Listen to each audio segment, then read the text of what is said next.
you're a black woman, because you are a semi-articulate black woman. You're like Obama. She don't talk with that Negro dialect. What's good, everybody? It's your boy, O'Shea Duke Jackson, back at it again with another episode of The Celebrity Jungle.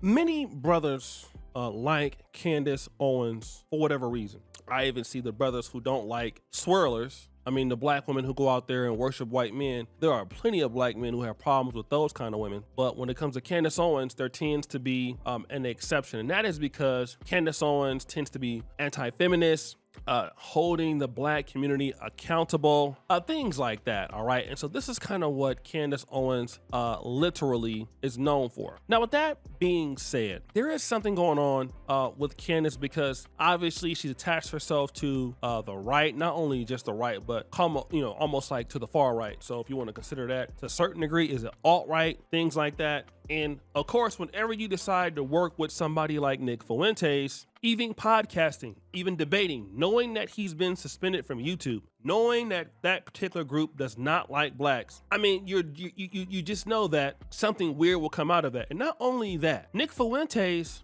in my honest opinion, has some kind of social disorder with people. He doesn't have a lot of social awareness. I think that some of that is maybe undiagnosed or mixed diagnosed from what I can see. He doesn't really read the room very well.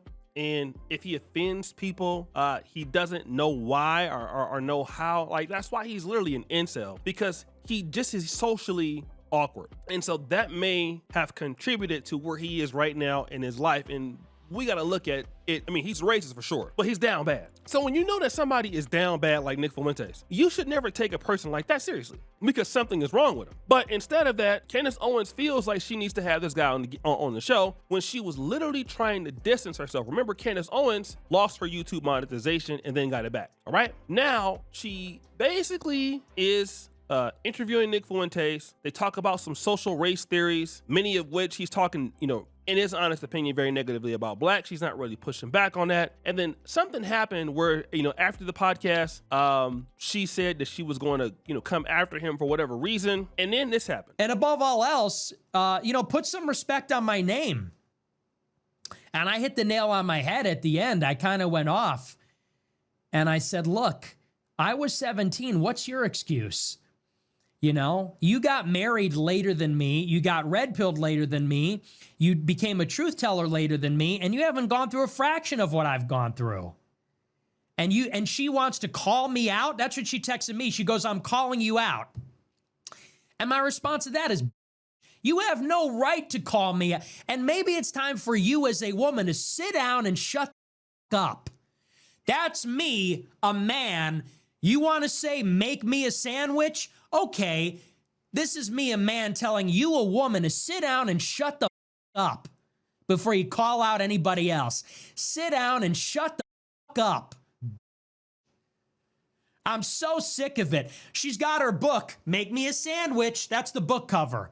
Her book cover is her sitting cross-legged. I'm going to sit her book is her sitting cross-legged, make him a sandwich. Okay. You want that, huh? All right. Well, hey, listen, daddy's home. Hey, a real man is home. I'm pulling up my sleeves. You want to call me out? Sit down and shut the up. That's what a man has to say. And make me a sandwich and make it good. Turkey and provolone. Can you handle that? But I did eat last night. Turkey and provolone. That's how I feel. And honestly, that's how I feel about it. Yeah. Make him a sandwich. And then she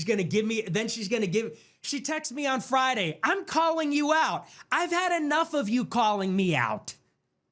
You cannot call me out. 1, you are a woman. 2, you have not gone through a fraction of what I have gone through. You know nothing. I have been on this since 2017, since I was 18 years old. You want to call me out? And that's, honestly, that's the epitome of it all. Before you call out anybody, how about a shred of humility? How about an ounce of self-awareness. Why don't you observe the fact that while you had a contract at Daily Wire, Turning Point USA, InfoWars, book deals. But wait, there's more. And by the way, because you're a black woman, because you are a semi-articulate black woman, you're like Obama. She don't talk with that Negro dialect. She was a black woman who did the conservative grift, and she rode that tokenism doing Blexit for 10 years, making millions of dollars, and then married into a wealthy family, and then discovered there's something going on with Israel after only everybody started to notice. Now you want to call me out, the OG? Well, that was your first mistake. So hold on. Like, let's go back to the disrespect, okay? I dislike Candace Owens very much with some of her content and commentary, especially amongst black people. But one thing I can say about the blacks that oppose Candace Owens, we would never talk about Candace Owens in this way. Even if we basically could get kicked off of YouTube or not, it just doesn't come to my head that I should refer to her in this way, even if I'm offline. Like the way he talking about her is like, whoa, what's going on here? And he could be upset about whatever she said on the phone, saying this about Candace Owens. And then also, when you were on the interview, this energy wasn't even there, and that's why the people in the comments on X were saying something very similar. Let's look at this person. This person goes, keep in mind, this was his energy on the podcast, right? Look at this person. Where was this energy when they were face to face? This is somebody white, somebody black, Andre Williams. This is a big L for Nick. Why didn't you keep the same energy in person if you actually felt this way? This makes you look more like a woman than she actually is. But the last part of that was the Negro wake-up call. And he starts to talk about all the successes that she's had because Turning Point USA, Blexit, all of these things. Nick Fuentes, in his honest opinion, has been banned, can't get a bank account, has a hard time earning money from his personal views, been picked off of YouTube. And here you are as a black woman, you grifted the space, you attached yourself to some of our ideology. We were the first ones talking about Israel and these sorts of things. And you don't even talk like you're from the hood. That's why you're able to do what you're doing. You marry a white man. And he said the same thing to Jason Whitlock, that you guys are benefiting from basically reverse racism. So because you're black, because you're articulate, because you have our talking points, you can be successful and get away with the same things that I can never do. And that's going to be a growing turn, a growing resentment within ultra white racist conservatives. They're not gonna like the fact that Candace Owens can come in and make $10 million and Jason Whitlock can make all this money. And in their honest opinion, you're not taking any risks. Your risks, if anything, are mitigated. You're protected. You're black. You're a woman. And you want to tell me what I need to do? You just got here. And see, this is the wake-up call that a lot of blacks are going to have to start understanding when you deal with far right, I don't even liberal whites. It's going to come a point in time where somebody going to let your ass know what time it is. Now with blacks, it could get like that. Let's say, for example, if you're like, let's say, I'm black and somebody's Haitian, or I'm black, somebody's Nigerian, and could you easily overstep their boundaries? Sure, but you're still black, right? So that I can be worked out. It always has been worked out. Even though we play online, a lot of us still working together. It's easy for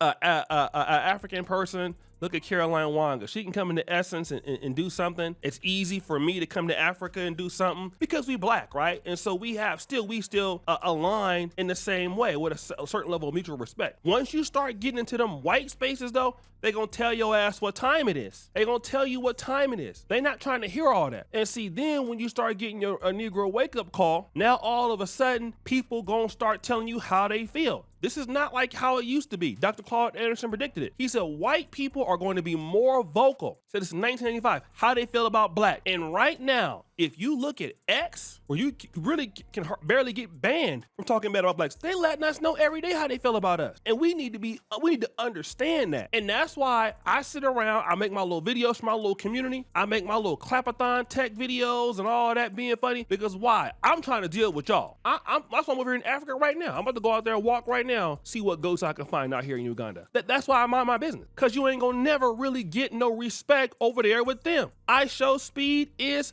another another one. That dude stay getting disrespected going over here to all these places. He would never have that problem in Africa. Never had that problem. But this is what happens with us. Okay, this is what happens with us. And Candace Owens, you're gonna find out it's gonna get worse. It's going to get worse. Candace Owens is getting a little bit too comfortable over here with these white people.